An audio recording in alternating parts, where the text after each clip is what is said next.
Julia was sitting on the wooden steps by the waterfront, idly breaking a bun in half, tearing off small pieces, and throwing them to the ducks. Why did it all turn out this way? Why does it hurt so much, she thought to herself. What did I do to deserve this? Everything was going fine. What did I do wrong? Remember how we used to come here and name the ducks? Julia mused internally. Why have you stopped answering my calls and avoiding me? I've seen you around town a few times. You've seen me too. I could tell. But for some reason, you crossed to the other side of the street and pretended not to see me. For 2 weeks, I've been unable to understand what's happening. For 2 weeks. I've been living in a fog. I can't find an answer to my questions. Excuse me, could I have the other half of your bun to feed the ducks? A male voice asked. Julia didn't immediately realize he was talking to her. After a few seconds of thought, she took the other half of the bun and stretched it back without looking at who asked. Little hands grabbed the bun, and a boy sat next to Julia. With his tiny fingers, he began carefully breaking off pieces of the bun and throwing them to the ducks. What's your name? The little boy asked, looking at Julia. Julia, she replied without taking her eyes off the ducks. I'm Savely, said the boy. I'm this many years old. He bent his fingers, showing 3. You're that big already? Julia glanced at his hand. Dad, look, a raspberry has floated over. The boy turned, pointing at one of the approaching ducks. What's your duck's name? He asked Julia. Mine's named Glasha. Julia continued breaking off pieces of the bun. Glasha? Savely asked and added, that's not a real name. Why not? If I made it up, then it exists. Julia pulled her knees to her chin and rested her head on her knees to look at her new acquaintance. Savely started meticulously picking out the raisins from the bun. Having finished, he threw the raisins to the ducks. Then this will be raisin. Savely laughed. Then he threw the rest of the bun to a flock of ducks that had gathered by the shore.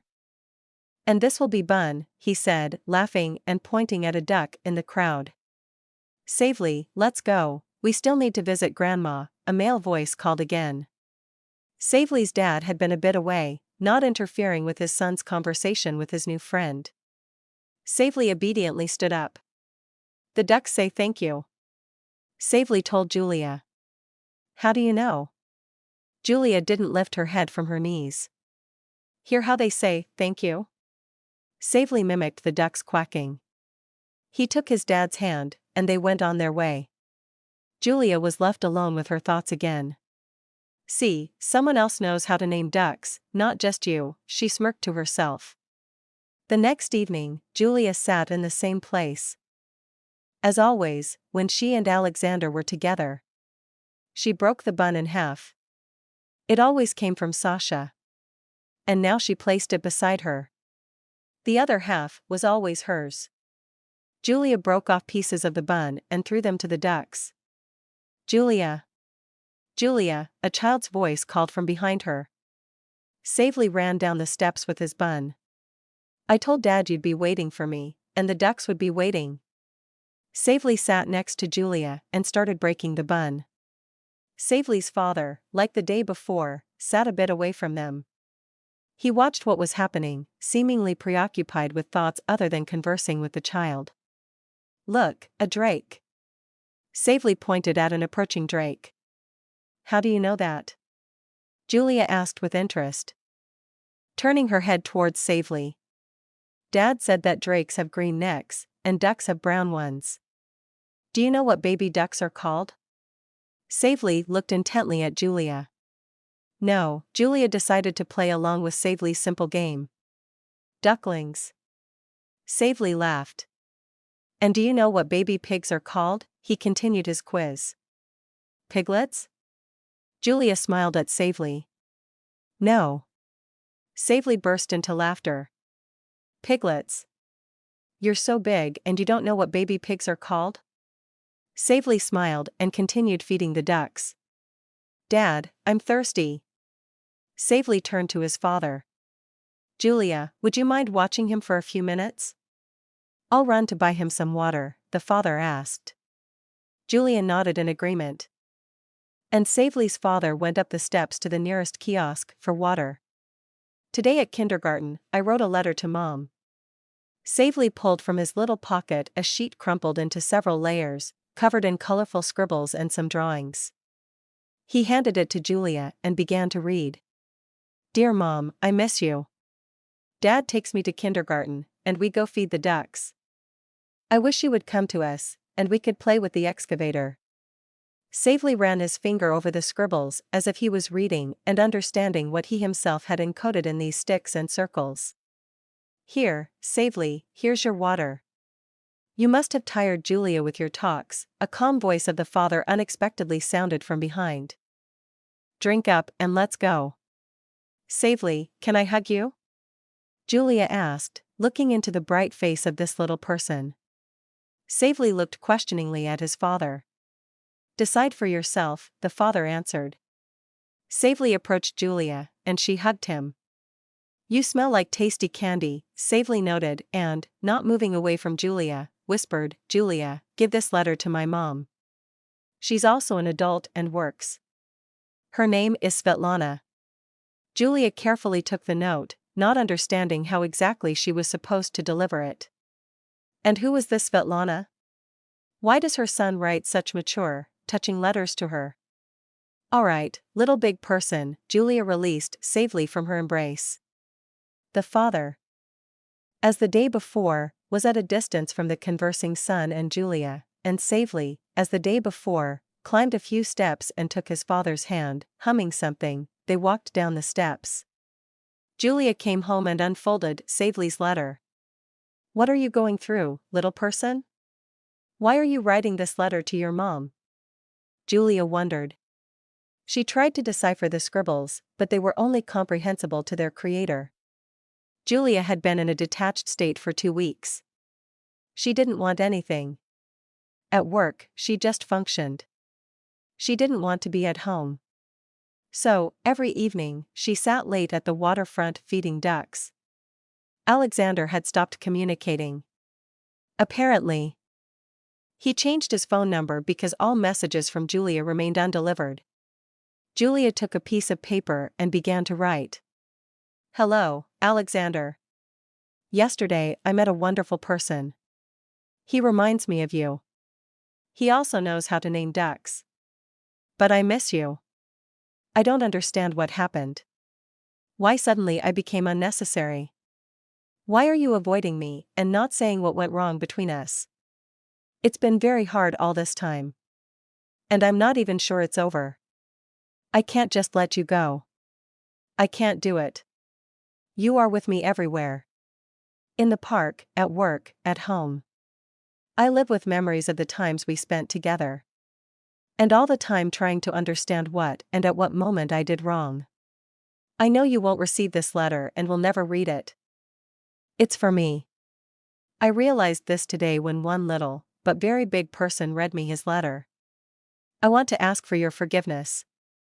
And I want to say that I let you go. I forgive you, hoping to receive the same in return. Thank you for being in my life.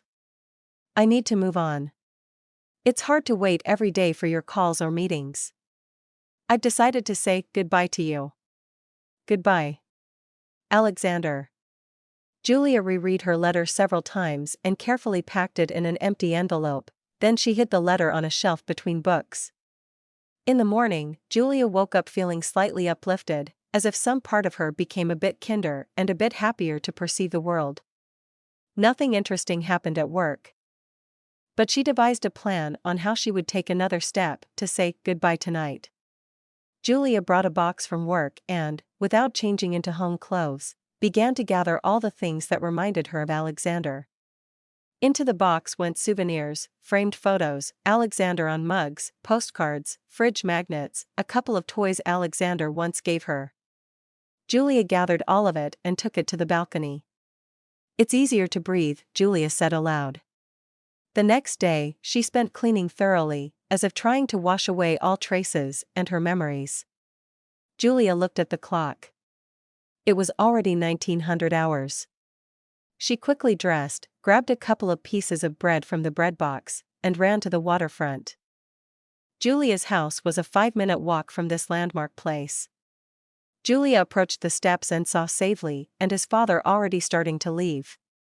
She bent over, catching her breath. "Phew, I managed to catch you here," Julia said, still panting. "Julia. Julia. Dad, I told you Julia would come." Savely ran ahead to Julia. Approaching her, he hesitated, not knowing if he could hug her. Julia herself scooped him up in a hug and lifted him. "Wow, you're so heavy," Julia noticed. "You must have eaten everything at kindergarten. And probably all the buns you brought for the ducks." Julia put Savely down. "Julia, Dad and I went to a cafe. It's warm there, and you can play." "Dad, can Julia come with us?" Savely looked at his father. "If Julia doesn't mind, then of course, she can come," the father replied, looking between Julia and his son. "Oh, thank you for the invitation. If I'm not intruding, I'll join," Julia replied, slightly embarrassed. "Dad, Julia won't be in the way," Savely confidently said. "Julia, my mom came to visit me today. She gave me a cat," showing a toy cat, Savely started his dialogue. "Wow, what a beautiful cat. What's its name?" Julia asked. "Its name is Yum," Savely laughed. "Mom said there's no such name, but I said if I made it up, then it exists." Savely continued to laugh. Julia sneakily looked at his father. She had never noticed him before.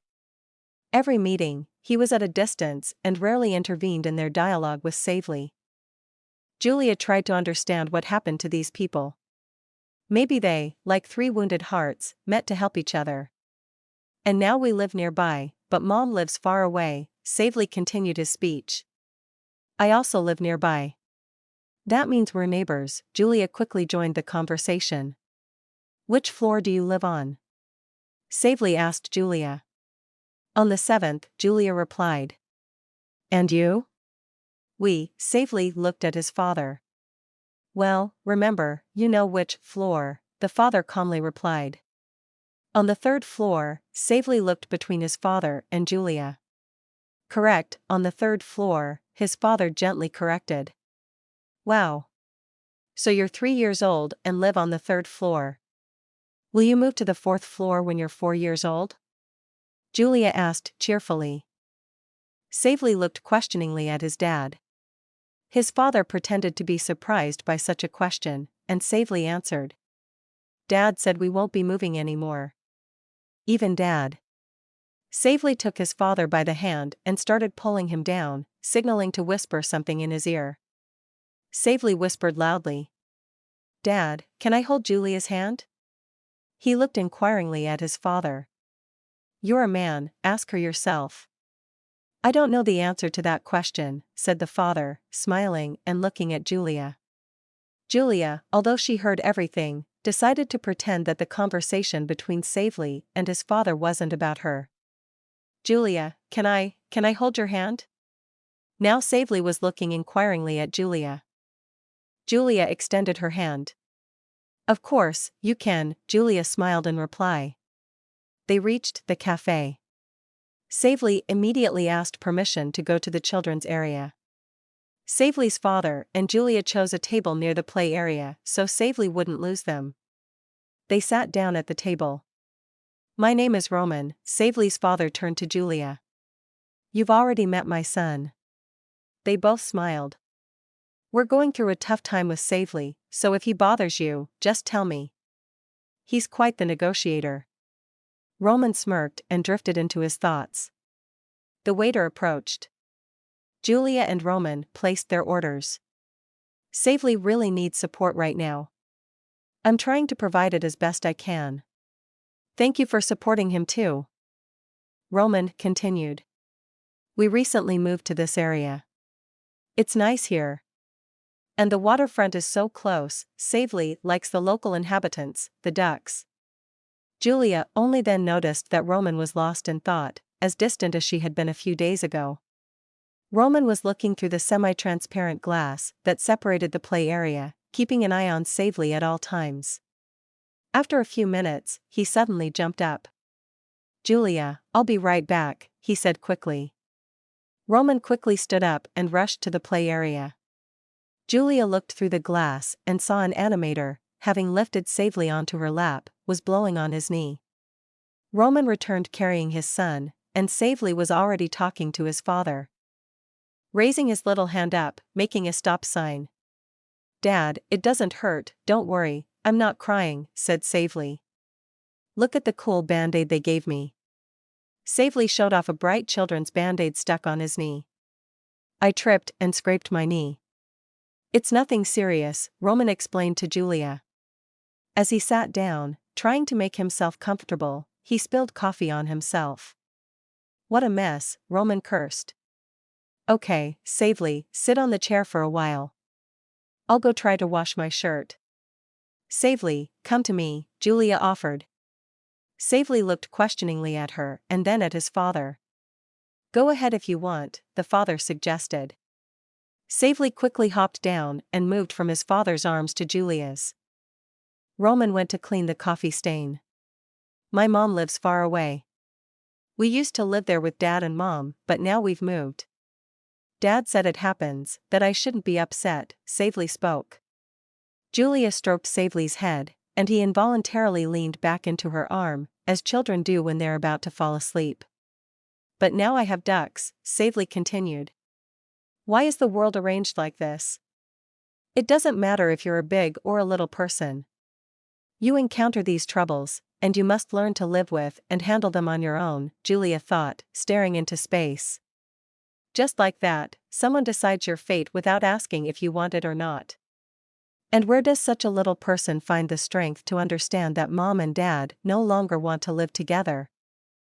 That now you have to accept that your life will never be the same again and you have to move forward with little steps. Julia's reflections were interrupted by Roman. He returned with a wet spot across his chest. Julia smirked at the sight of Roman. "Did he fall asleep?" Roman asked, looking at Savely. "It seems so," Julia smiled. "He ran around a lot. He's been sleeping poorly." "It's surprising that he just fell asleep in the arms of a stranger," Roman continued, amazed. "But not so much of a stranger. 4 days is almost half a lifetime by modern standards," Julia smiled back.